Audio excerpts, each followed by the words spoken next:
there's all kinds of ways for identity thieves to start information. Like, so you get your social, and then you look on social media, and you see that you posted something on Twitter about a new car you just bought, and maybe they see the dealership. So then they call the dealership and they say, hey, this is Brad Lee. I just bought that new Ferrari, and I want to make sure that you have my right address. So you send me, oh, Mr. Lee, your address is blah, blah, blah, blah, blah. So now they have your address, your correct address.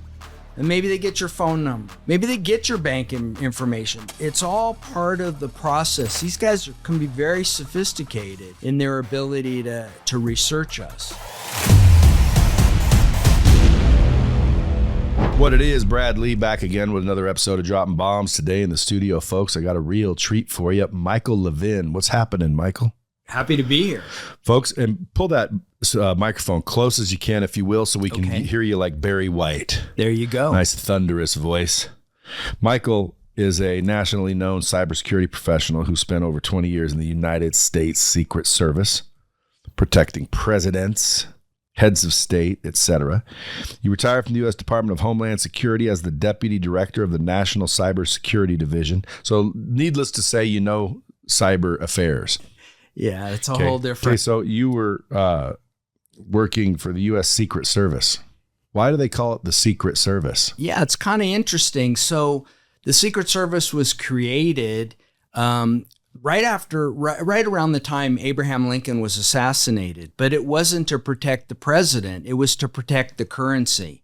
So Secret Service it was the second oldest law enforcement agency in the country. Marshals was first, Secret Service was second. And it was to combat, there was 13 original colonies.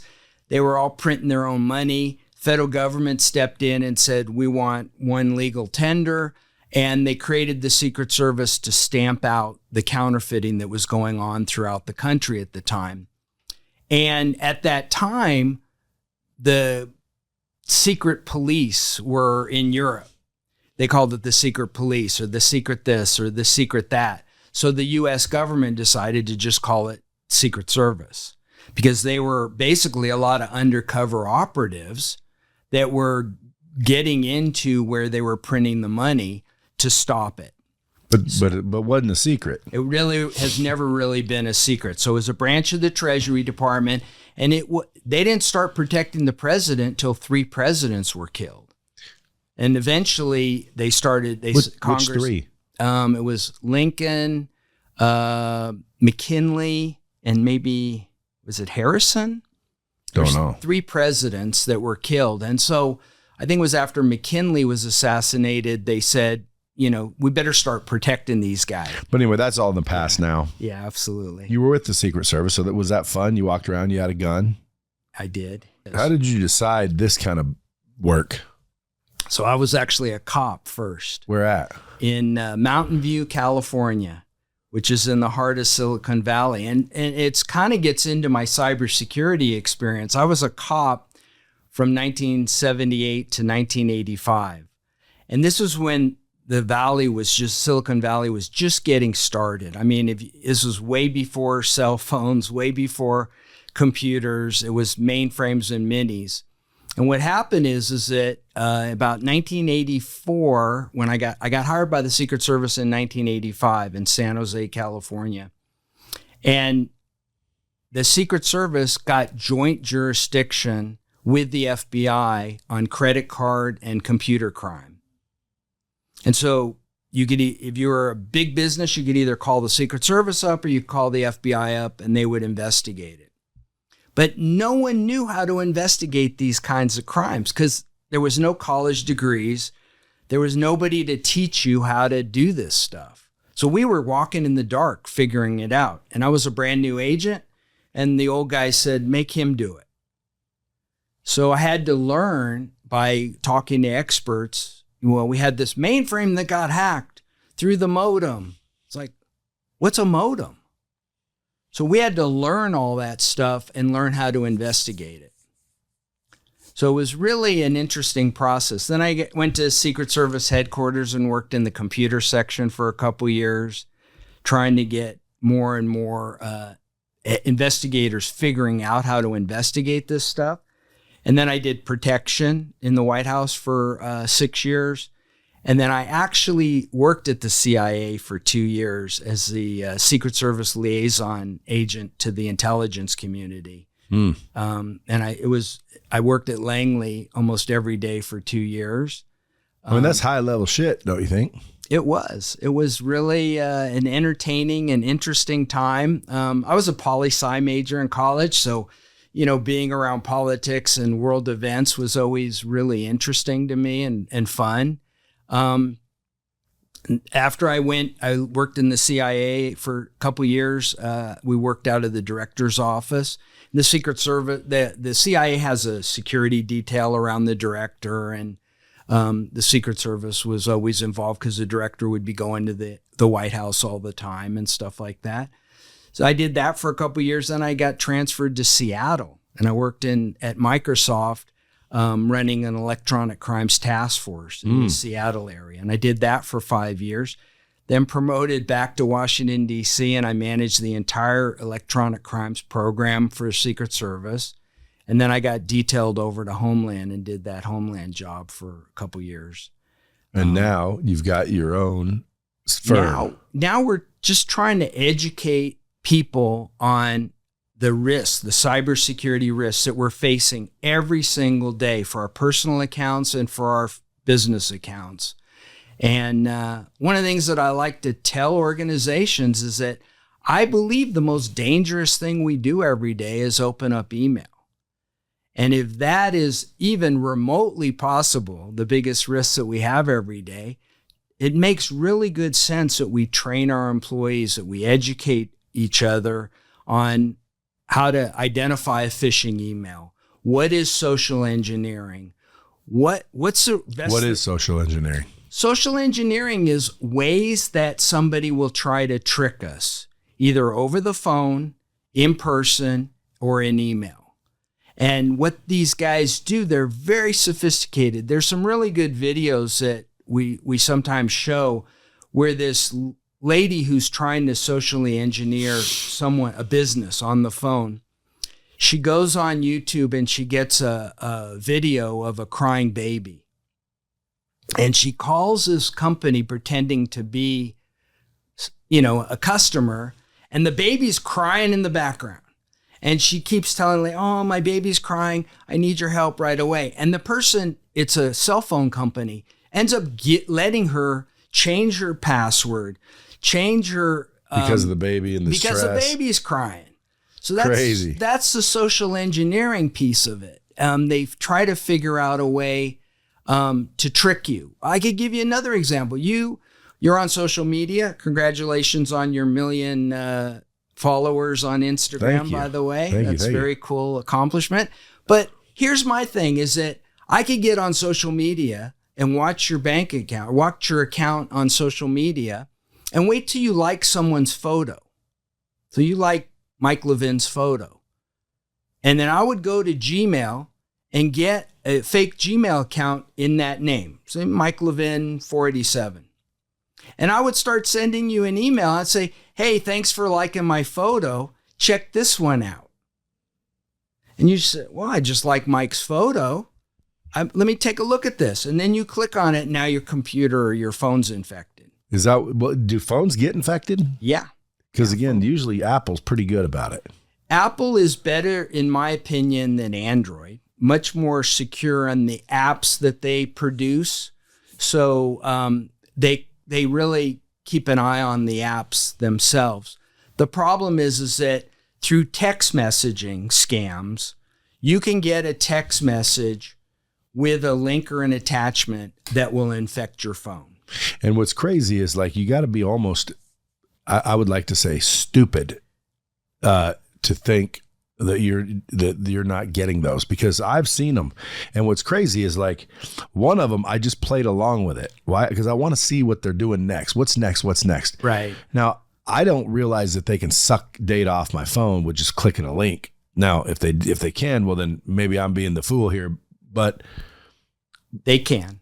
Well, I know, but this one said I get a text and it'll look like it's from Bank of America or something, but it'll be just obviously not. And it's like, hey, you click this to do something. So I click it and it says, enter your password and enter your name.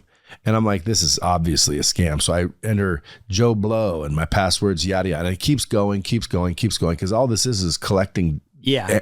And then it says, what are your passwords? There's people out there in the world that actually fill that out with the real information. Yeah, unfortunately, you're right. Oh my God. And like here's people. the thing is that what we say in email or text message is go independently. So you get that email that says your password at your bank's expired, or you're locked out of your email account. Click on this to reset your password. No. You never want to click on that message. You want to go open up your browser, go to your bank account independently, use a trusted link that you already bookmark, or make sure you're going to the right bank site and then check your things. Because what happens is you click that link, you go to a web page that looks just like your bank, and they put in your current password, put in your new password hits send. Now you just gave them everything. But the other thing, even before that, is you need to turn on two-factor authentication for all your financial accounts, all your bank accounts, all your credit card accounts. And what that is that gives you an extra layer. So that Why do you have to turn it on? Because many organizations are, they don't want to inconvenience their customers. And some people... They'd rather be inconvenienced with cybercrime. Well... It's just like, why in Europe do we have to put in a PIN number every time we use a credit card, but in the United States you don't have to? Because the credit card companies don't want to inconvenience you. They could reduce fraud by requiring you to put in a PIN number every time you buy something. Well, again, they should. People that own the credit card wouldn't mind. Well, that's the problem. The American public does not like that. So the credit card companies have been resistant to make that practice. Well, that's just foolish. Like when it comes to TSA, I don't like some of their personalities, but I appreciate them being there. Why? Well, because, dude, I would rather people being checked for explosives and stupid shit that the plane I'm getting on. Yeah. But I'll deal with a little bit of inconvenience. For sure. And a little personality issues from a couple of these fucking greasy head dipshits. To be safe. Now, and it's not to be safe because it's safer, because it's clearly not absolutely safe, but it's safer, right?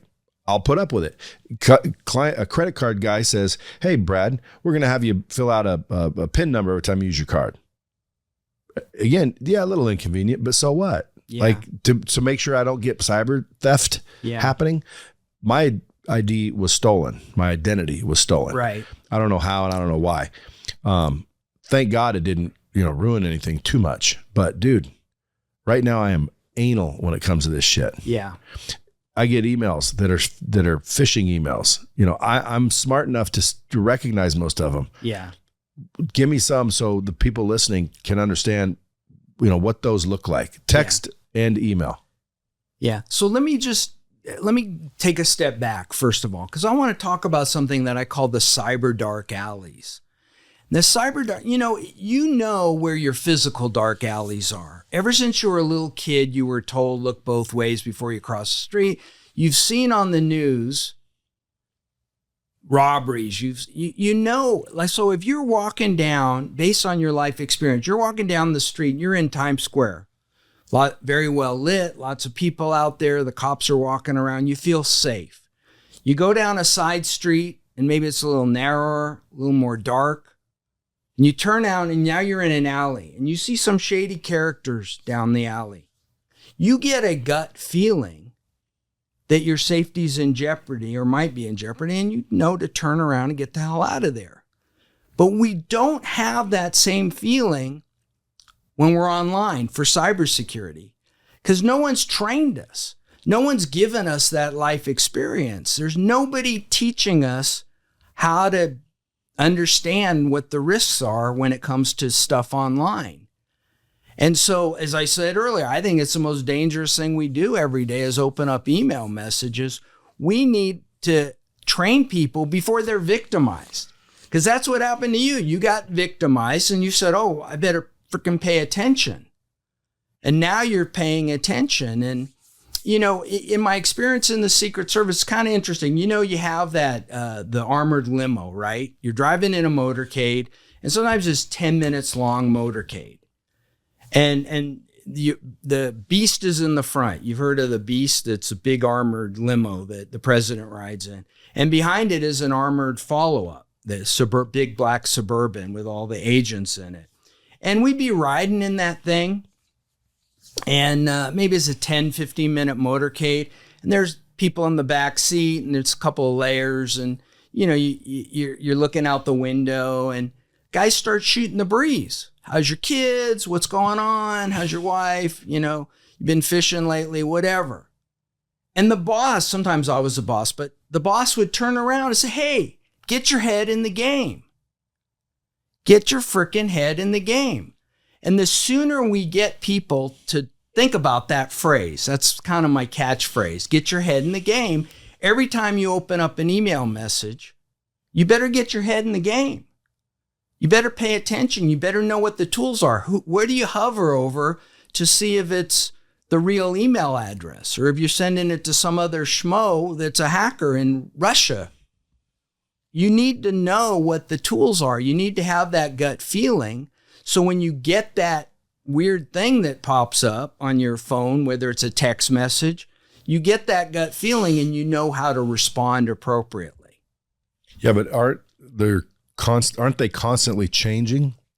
Yeah, but there's certain things that we need to do every day. We need to turn on two-factor authentication for all of our bank accounts. So that they should just do that. What? See, like when you say that, I'd be like, now I got to go remember all my bank accounts, number one. Number two, now I got to go do it. Like they're inconveniencing me to turn it on. Like, why don't they just turn the shit on if it's so safe? Yeah, because they have to. There's two things that two-factor is that phone text message that you get that says, put in this 5-digit PIN that's changing constantly. Yeah. So they have to say to you, okay, what phone do you want? You know, do you want to use this phone, or do you want to use an email address? They can send it also to an email address, and then you got to open up your email. But once again, these banks and financial institutions, they don't want to inconvenience their customers. They're afraid they're going to lose customers. I'm with you. I think it should automatically be turned on. The other thing is, we talked about identity theft, but the concept is that everybody's identity is already on the dark web. It's sitting in some hacker's hard drive in Belarus or in Moscow. Or the Secret Service database.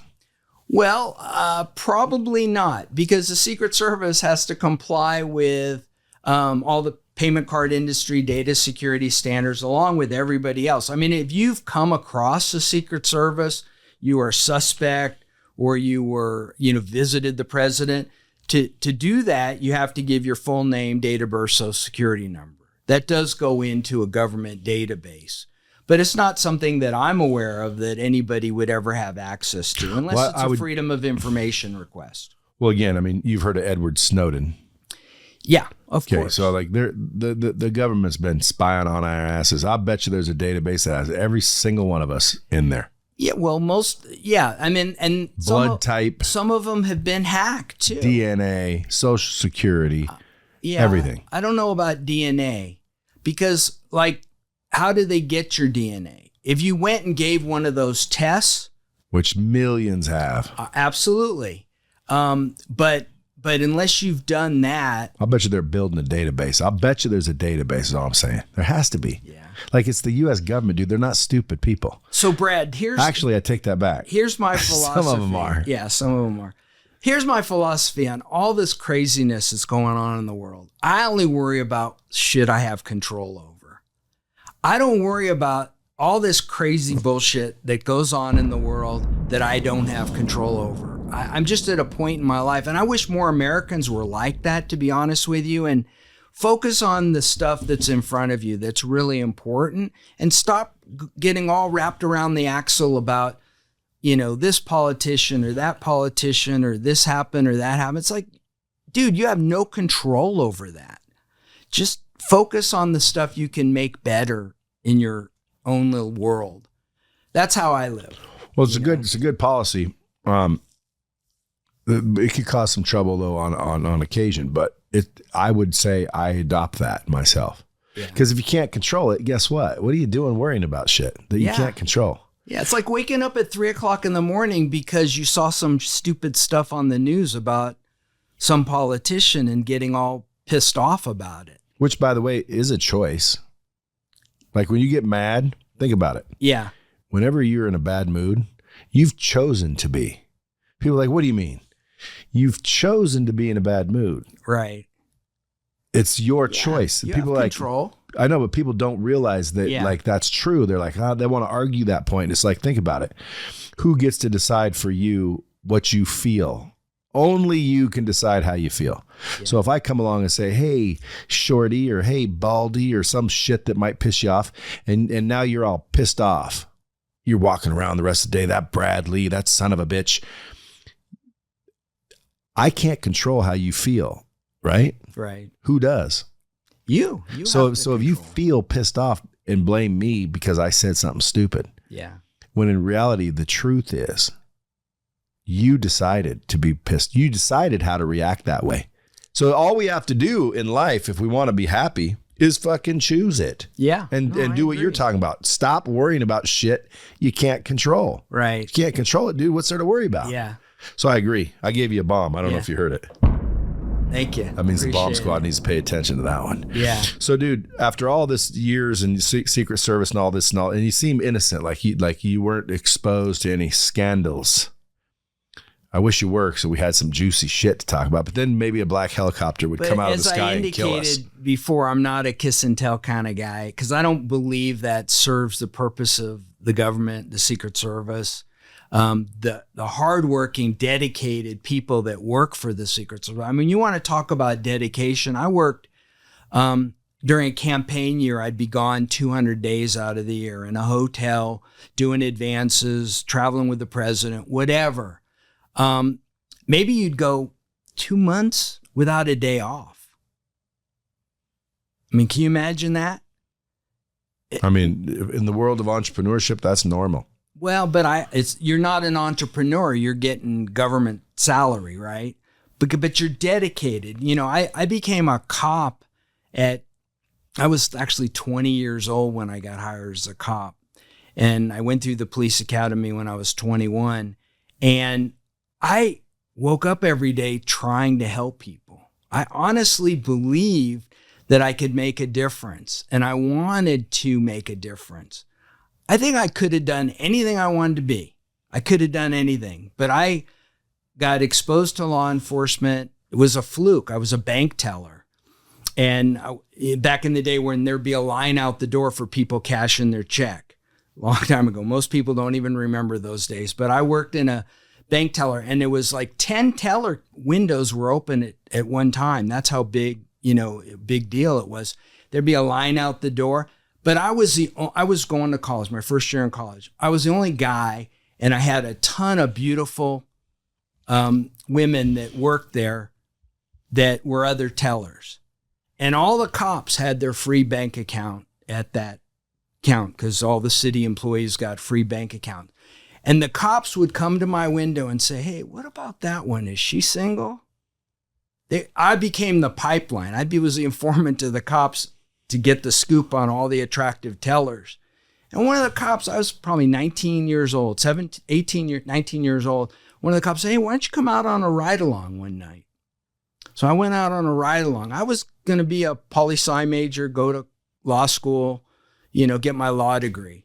And this guy says, come on, let's come out for a ride along. I went out for a ride along. I was like, I love this shit. This is cool. Red lights and siren. I'm a young kid. And I mean, I still think it's cool, dude. If right now Las Vegas, Metropolitan Police called me and said, hey, we'd like to, make you an actual police officer, but you're going to have to work a couple nights a month, I'd do it. Yeah. I'd fucking do it. I think it sounds cool as hell. Yeah. A lot of police departments have auxiliary and reserves where you can volunteer and do things like that. I had a couple DUIs.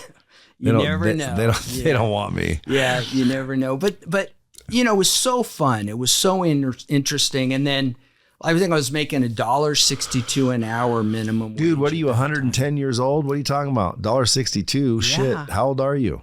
I'm 60. I'll be 67 in August. No shit? Yeah. Dang, dog. I didn't think you were 6'7". I figured maybe you're like top 60. Well, thank you. Yeah, I was thinking like 50 something. Yeah. No, I appreciate that. Dude, yeah. No wonder you remember $1.60 hourly wages. Like, holy shit, dude. That was. But when I got hired by the police department, I was making $1,200 an hour or $1,200 a month. Isn't that crazy how little cops make? Yeah. I was making about $24,000 a year at that time. And it went up eventually. But when I got hired by the Secret Service in 1985, I took a 50% pay cut. They were even cheaper. Yeah. Dude, so now with your Center for Information Security Awareness, that's your business. That's correct. CFISA.com is the business website. CFI. Yeah. CFISA.com. Yeah. By the way, any entrepreneurs listening to this, anybody that's like interested in paying attention to see how not to get digitally raped, because that's pretty much what it is nowadays. Correct. I would go check out his website, see what he offers. You train basically people how to do this. We do e-learning, so online training, and we're moving to Lightspeed VT. Thank you so much for that important direction that we're going to. And so we host businesses. They're training, they're learning management systems. We currently host them. Our biggest customer is the state of Colorado. Ooh. And they've been with us for like 5 years, and we train about 75,000 state employees in Colorado. We train Alabama, some other states as well. Do you think your history has earned you some of these contracts? Sure. I think I bring credibility to the business. 100%. And any old boy buddies that like, hey, I wished I had some, but I don't. I really don't. I mean, every once in a while I get a call from a former Secret Service agent or an FBI agent that I hung out with, and they're now working as a private security manager for a private company, and they need to train their people, and maybe they'll use my training. But I also do webinar training, which is really, really popular. What's that? What? Say it again? What's webinar training?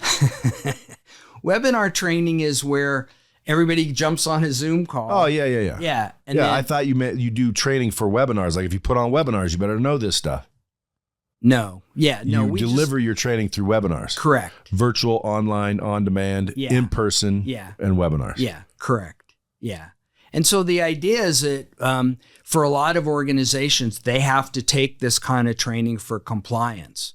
So whether it's HIPAA, whether it's credit card compliance, or whether it's regular security awareness training, maybe they have a government contract or they're dealing with a government agency that requires it, or maybe they just recognize the importance of training their employees and they want someone that has credibility. And that's why they hire me. I mean, that's why I do a lot of the in-person training, is because they may have really smart IT guys that could give the training, but no one listens to them. So they need someone with credibility. You know, I can show the pictures walking in the inauguration parade and next to the president and blah, blah, blah. But they need somebody with credibility and then passion that actually can educate the employees to understand what the risks are, to get them to understand that this is just as important in their personal lives as it is for their work lives. Yeah. And if a business gets hacked and they get ransomware and the business has to go under because they don't have the money to pay the ransom and they can't get their data back, they're screwed. They lose their job potentially. So do you see a lot of this out there?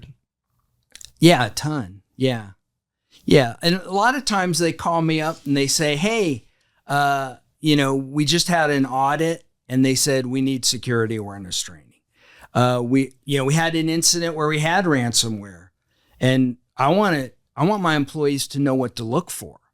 I want them to figure out this before it becomes a continuation of a problem. How big of a company are you looking for? Like, what if it's just a brand new startup with just mom and pop there? That's a lot of our businesses are small, medium enterprises. I mean, and they're the ones most vulnerable. That is correct, because they don't have, maybe they've outsourced a piece of their IT, or they're using, Office 365, or they're just not thinking about it. The healthcare industry is a lot better because they've been hammered through all the HIPAA compliance rules. Credit card compliance is becoming more and more of a problem. That's been going on for a long time, right? Credit card fraud. Well, how do you train your employees to look for credit card fraud? Or it's not just someone presenting it. It's you've got your point of sale terminal here, and some guy in a repair outfit with his name on the thing comes in and says, "Oh, I'm here to switch out your credit card machines." Well, hello, Mr. Employee, you better call someone and make sure the guy's legit. Those are the kinds of things that we're seeing all the time, where these hackers are very sophisticated and they get in there, and if they can screw with the machines or swap them out and put theirs in, you've heard of skimming, that whole thing. We have to rely on the employees to know what the rules are, create strong rules, and make sure they enforce them. Or the card readers they put on gas station pumps and, right. Bank ATM machines. They're just reading your information. Right. And watching your PIN. Dude, I knew a guy one time, he could literally take any card with a magnetic stripe on the back and turn it into a gas card. Yeah. What he would do is he would sell you, like, let's say you wanted, say $500. You give him $500, he'll give you and they're not even credit cards. They were just any card with a stripe on it. You give him a library card as long as it had a magnetic bar. Yeah. And he'd program that to where the next time you went to the gas station and stuck it in there, it'd act just like a credit card. The Secret Service, they used to call that white plastic. And it was that's what this guy would do. Exactly what it was. Exactly. Yeah. You could basically clone any credit card on this white plastic. But the chips have solved some of that problem. And once again, if we could force a PIN to be added, that would help some of the problem as well. So if you had that white plastic card and you had to put in a PIN, you probably wouldn't know what the PIN is. Well, why wouldn't they just give me the PIN like they gave me the damn free information anyway? Because it's two different databases. So it's not on the card. The PIN's not on the card. So if they stole the magnetic bar data, it wouldn't necessarily work because you still need the PIN. Correct. So what are the three things a business can do right now other than train your people, which would be smart? Yeah. Might even be, compliance based. So I'd check, who do they check with to see if they need to call you? It depends on the type of business, but I would say, like, for example, I think I told you we're involved as a certified provider for the state of Texas. So a lot more states now are requiring training if you do any kind of business with a government agency.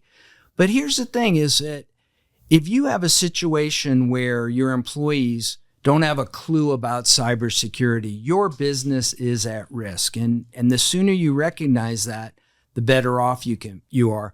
You could do things like you can do phishing testing. So one of the things that you can do is there's services out there where they'll send the employees fake email messages and see who was going to click on it and then force them to do training, right? So you get that weird, your password's expired and you start clicking on all the buttons and the phishing testing knows right away you've done it and says, dude, you screwed up. This is what you should have done. You should have hovered over the name and you would have seen it's going to Russia or wasn't from Bank of America. It's from, Joe's bar that got hacked. So there's all kinds of things that we can do. But the idea is that if I'm a business, I'm a small, medium enterprise or even a large enterprise, I want to check that box. Yeah. I want to make sure that I'm at least telling my employees what they can and cannot do. There's something called, for a lot of businesses, called the acceptable use policy statement. So that's a set of rules that says this is what you can and cannot do with company resources. Then if you've told someone what to do and they screw up, now you have recourse. A, the business has better protection because I train my people. I told them not to do that. But B, you're in a situation where you can point to that to the employee and say, okay, screw up again, you're out of here. And we're starting to see more and more businesses say, you can't figure out how to reset your password, then we got a problem here. Yeah. And that's, it gets back to that cybersecurity dark alleys. How do I get people to have that gut feeling when they're doing stuff every day and they're making a decision every day? First of all, it's slow down, right?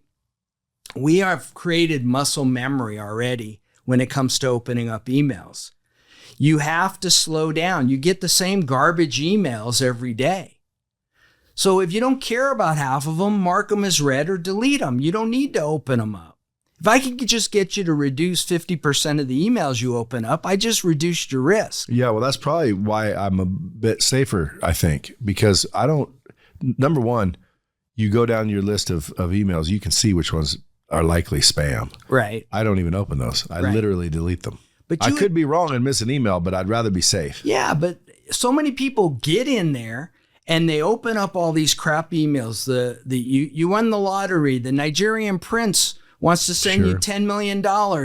All these and people fall emails. For those, don't they? They fall for those. It's an ongoing problem. It continues to be a problem. Does it ever baffle your mind how many people would actually fall for something that ridiculous? Yep. It boggles my mind all the time because not only do they fall for it, when you tell them, they still don't believe you. They're in just a state of denial where they don't want to believe that they were victimized until it's too late. The money's gone. They never get it back. In every case, it's always the get something for nothing. It's always greed. Frequently it's greed, not always, but it's frequently greed where somebody thinks, I just won the lottery. Yeah. You just have to send the tax in and you get your big check. I don't agree with sometimes the bank's rules where like, if I wire you, if you submit this wire, we can't get it back. Why not? Like, you don't know the account that we just sent it to. You don't know who owns that account. Someone didn't have to provide ID or something to open that account. Like, that's so bullshit. There's so many offshore. But it's bullshit. I agree with you. I wish that stupid. Pisses me off. Had a better mechanism to resolve that. But what happens is like, if you send it and it goes to a foreign bank account, we lose control over that. The U.S. has no control over. Jurisdiction. They can't yank the money back. The Treasury Department. You would think though that they could. Why? Because as a bank, if I wire you money, because the bank's wiring it, you're not. The bank is. Right. So when the bank says, "Here you go," the other bank, as a common courtesy, should say, "Hey, if you want to be a bank, we're all agreeing that, hey, if there's ever any fraud provable, we'll reverse it." Yeah, why? But I sent the money to your bank account, and you're a fraud. I understand. So if I send it to your bank account and the bank knows that it's your bank account, then the bank should cooperate and say, "Okay, this guy's a fraud. No longer let you have bank accounts." The foreign banks don't care. First of all, if you're a fraud, they just want the money through the account. And the guy could set it up so that the second the money hits, it's transferred to another bank account. And then it's gone. I mean, Especially that's what most of them do. They have it set up that it hits that bank account, and then there's already an order in there that any money that shows up there gets sent over here, and then maybe it's sent to another one, and maybe to another one. And then there's no way in hell the government can get to it. Yeah. Sucks. Yeah. What are the top 3 ways they steal information? Right now it's through phishing, right? So you get that weird email and you click on it, the link or an attachment. And so it gets back to get your head in the game, slow down, stop the muscle memory that we've already created. You don't need to click on every link and attachment. And I'll give you a good example. If you know me, and I send you an email from my personal account with a link or an attachment, and you know me, and this looks a little strange. Mike's never sent me anything like this before, or a PDF or a Word doc, I wasn't expecting this from Mike. That's something to watch out for. You're getting something weird from a name you recognize. Could be hacked. But you're in a situation where you get this weird feel, you get the gut feeling Now, what do? Delete. Right? Now, I've seen some where I open up an email and it says something smartassy, like, or not smartassy, but clever. And it said like, oh my God, you'll never guess who I ran into. And then there's a link. Yeah. Now, so I've clicked on things and then I could see where it went, that it was, oh, this must be a scam, and I X out. Yeah. Is it the second you open it, you're screwed? You could be screwed the second you open it. And so that's like right now on social media, that's a huge problem. So I got one the other day from one of my best friend's moms who I'm connected with on Facebook. And her account, she's like in her 80s, she got hacked and they took over, they started sending messages to everybody in her address book. Look who died. I think you knew him, with a link to a video. And you think you're clicking on a video, and then you end up in some hacker's website. And then potentially you could have malware on your computer after that. How do we know if we have malware? Like, how do I check my phone? Yeah, a good virus checker for like Norton or McAfee or one of the name virus checkers is always good. I think it's always important to make sure you have the latest and greatest firmware on the computer, so the operating system. So on the Apple devices, you're going to update it when they don't, Apple and Microsoft, they don't do patches out of the goodness of their heart. They do them because there's a vulnerability. And in almost every case, there's a security vulnerability that you may be apt to catch a virus if you don't update to the latest and greatest version. So you have the same with Adobe Acrobat. You have to have the latest and greatest version because there's all kinds of ways they can infect a PDF, a Word document. So should you have automatic updates on your computer setup? Yeah, 100%. What if that's a way in? No, it's not. I mean, for the most part, you're okay. The other thing you probably should be doing is ensuring that you have VPN software. So VPN stands for Virtual Private Network Software, and it's basically a way that your data can be encrypted through the internet. One of the other biggest risks is free Wi-Fi. So I can and I got tons of videos, and we do this in our training, where I can go to a hotel and you're staying at the Hilton, and I just create Hilton 2, fake Wi-Fi network. I sit by the pool and I just wait for people to connect to me. And they think they can go to the internet, they can do what they want to do, but I get to see everything they're doing. I get to watch everything they do. It's the same with email. Remember postcards? Back in the day when you went on vacation, before you had your cell phone, and sending pictures, you'd send a postcard, having a great time, wish you were here. Would you ever put your social security number, credit card number, date of birth, any kind of sensitive information on a postcard and throw it in the U.S. mail? No. Of course not. Well, guess what? Sending email is just like sending a postcard. Really? 100%. You have no right of privacy. First of all, you have legal process. Let's say your company gets sued. They now own your emails. They could get everything you've ever said in email, they can get a copy of. Second of all, hackers. Unless you delete it. No. They couldn't get Hillary's. There's still a backup somewhere. They couldn't get Hillary's. You're going to get back into the politics stuff I don't care about. Yeah. I'm just asking a cyber expert. Yeah, but here's if they in fact could get Hillary's. But if you take the hard drive that stored the data and you destroy it, you shred it, absolutely, they can't get the information. But no companies are out there doing that all the time. But if you're on Office 365 and it's in the cloud, they can get the information.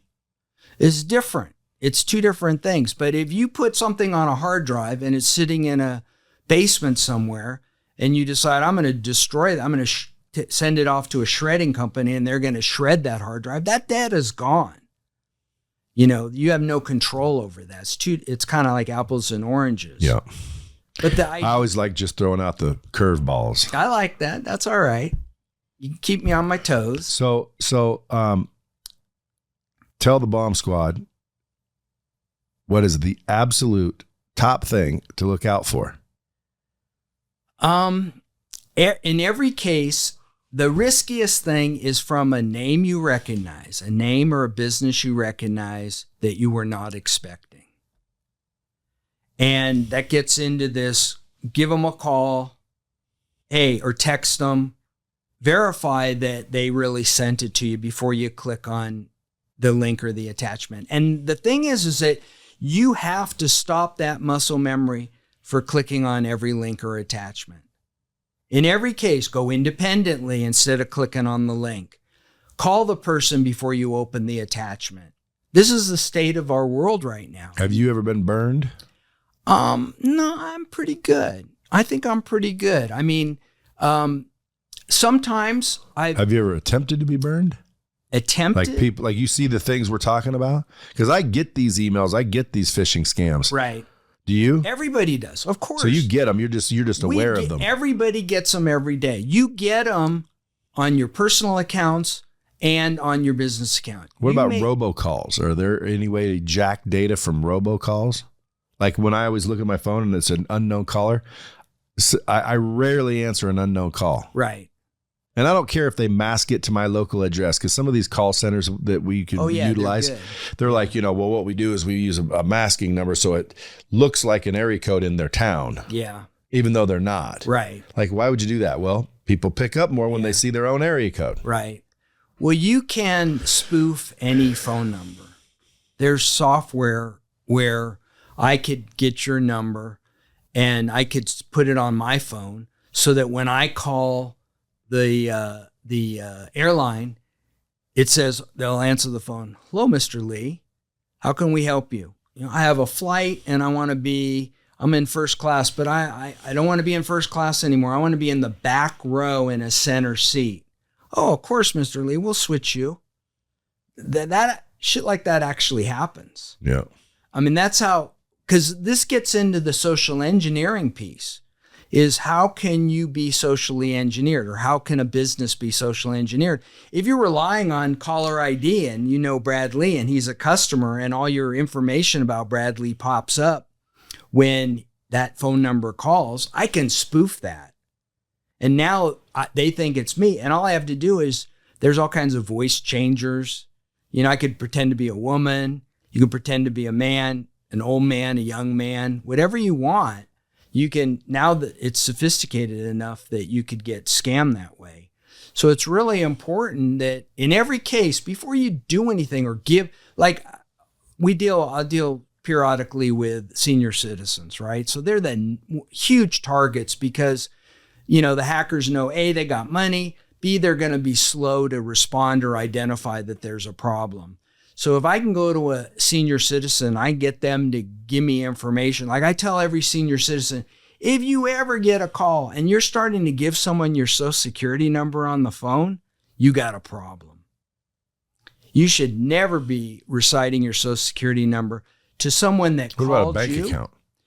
Well, it depends on the circumstances. Because when people ask me that, I always say, I'll give you my bank account number. What's the worst thing you do? You put some money in it. How you taking money out, and if you do, I can just call the bank, say it wasn't me, and I am protected. Yeah. Well, sometimes you are. How are you going to get anything with my social? There's all kinds of ways for identity thieves to start information. Like so you get your social, and then you look on social media, and you see that you posted something on Twitter about a new car you just bought. And maybe they see the dealership. So then they call the dealership and they say, hey, this is Brad Lee. I just bought that new Ferrari. And I want to make sure that you have my right address. So you send me, oh, Mr. Lee, your address is blah, blah, blah, blah, blah. So now they have your address, your correct address. And maybe they get your phone number. Maybe they get your bank information. It's all part of the process. These guys can be very sophisticated in their ability to research us. So once again, turn on two-factor authentication for all your financial accounts. Turn on notifications. Like, this may drive you crazy, but I have notifications turned on for all my credit cards and all of my bank accounts. So if any money goes in or out of any of those accounts, I get a text message. So if I'm sitting here in Las Vegas and some guy uses my American Express to buy a TV at Best Buy in Los Angeles, I'm going to know right away. I'm going to get a text message that there was a purchase on my credit card, and I can stop it right away. I can cut it off at the pass. So if your identity is already out there, you got to lock your credit, or you got to turn on a credit monitoring service, because otherwise you're not going to know till it's too late, maybe 3 or 4 months after there's a problem. So there's lots of things that we can do to protect ourselves. Slow down, get your head in the game, turn on two-factor authentication, lock your credit. Those are all important things that everybody should be doing. There's no reason not to in this. Even locking your credit now is free. You go to the 3 credit bureaus and you lock your credit. I do it. Yeah, it's really smart. And it is, because I've had people say, well, you got to unlock your credit. So I have to go on my phone, unlock it because someone's trying to pull. Yeah. And even a pulled credit, raise your interest rates if you're not careful, because it might raise your rates, or it might lower your score. Yeah. Yeah, absolutely. But here's the thing is, it's just being educated. It's just knowing where the risks are, where those dark alleys are. And then once you understand where they are, things become so much easier. So the concept for a business is, how do I create a culture of security in my organization? So everybody has a vested interest into protecting the security of the organization. And once again, it's going to cover your personal life as much as your real life. And we're the first generation that's stuck with these cell phones for the rest of our lives. I mean, think about that. The computing power in our cell phones used to fill 2 warehouses with mainframe computers. We now are walking around with that computing power. And the sooner we decide that cybersecurity's got to be part of our lifestyle, the better off we're going to be. And the better off our country's going to be. Folks, better pay attention. Listen, if you're an operator, you have a business, an entrepreneur, big or small, call the individual that I'm talking to right here, CFISA.com. That's his website. Michael Levin is a lifelong, sounds like, expert in the cybersecurity world. No one better to help you figure out if you are in danger. And based on what I'm hearing, you are in danger. The question is are you and your people ready and prepared to take precaution? Because the scams are coming. Yeah. So, folks, what I'd say is go get, do you have like a checkup they can get? Or do you have anything that, like, if they reach out to you, how does it begin? Like, how do they know if they want so to use businesses reach out to me all the time, and they're trying to figure out, what they need to do. And we can either refer them to, let's say they just got hacked. We have companies we can refer them to that do penetration testing and they'll test their employees. We'll do the phishing testing. But then we want to get the training going because we want the employees to understand the why. That takes care of most of it. Yeah, that's really still doesn't make you impenetrable, but no. And part of it is, let's just harden the target a little bit. There you go. As opposed to leaving that front door. I mean, think about passwords. We didn't really talk about that, but think about passwords. Passwords are like the deadbolt lock on your front door at your house. If you go to sleep at night and you wake up for a second, did I lock that door? You'll probably get up and check the lock to make sure you double lock that front door. Having a crappy password is like leaving that door unlocked all the time. And that's a huge problem for a lot of people. That's like keeping the door open. Yeah. So that's why a lot of organizations are moving to the two-factor authentication, which is, you have a crappy password, at least you have to get a text message. But the idea is that, why not have a passphrase?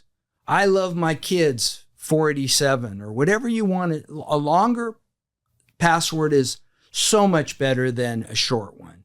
So if you can go to 14-character password, like just a long sentence that you type in with a number, an uppercase letter, whatever, and you just remember that, I'd rather you use that than anything else that you're doing.